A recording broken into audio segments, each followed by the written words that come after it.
Marijuana's use to relieve symptoms associated with gastrointestinal distress or disease has been studied in clinical trials and has been found to be a useful treatment by doctors who are experimenting with it with their patients and patients themselves who happen to discover it on their own. I remember the case of one young man in his 20s I interviewed who had ulcerative colitis. Severe, bloody, inflammatory disease caused him a lot of pain and cramping. And he was going towards the route of needing surgery. And he told me that once he was at a friend's house and they said you should try smoking marijuana when he was having one of these really severe exacerbations. And he said, "Are you kidding? Really? What's this going to do?" And he didn't believe it, but then he described to me, and I took a very detailed notes of this interview, even recorded it. He described all of a sudden how when he used this marijuana that he had an immediate relief of all the cramping and pain in his gut, and he was able to actually sit down comfortably and avoid going to the emergency room. And since that time, he continued to integrate this into his treatment to the point where his GI doctor, his gastroenterologist, had written an authorization letter to allow him to use it for the treatment of his ulcerative colitis.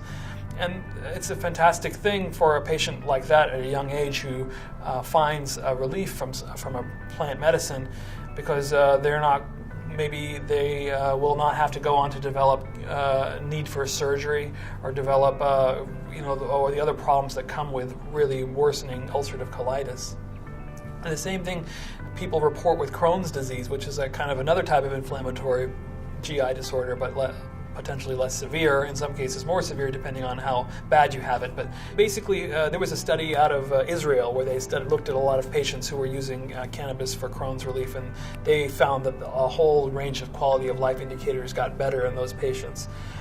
Why is this all working? Because it turns out the GI tract is full of cannabinoid receptors, which are those chemical locks that the keys that are made in cannabis kind of lock into, and the GI system is full of its own nervous system, and it's full of its own lymph tissue, its own immune tissue.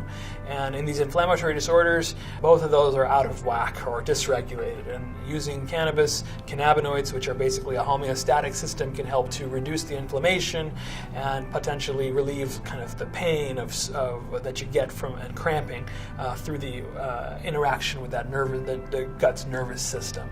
So it's a very interesting application, and there are studies that are showing it's a lot of promise. And I'm sure if you do a Google search, you'll find a lot of reports of this. And who knows, in the future we might be able to potentially reduce the progression of GI disorders like Crohn's and ulcerative colitis if we were integrating cannabis and cannabis-based medicines.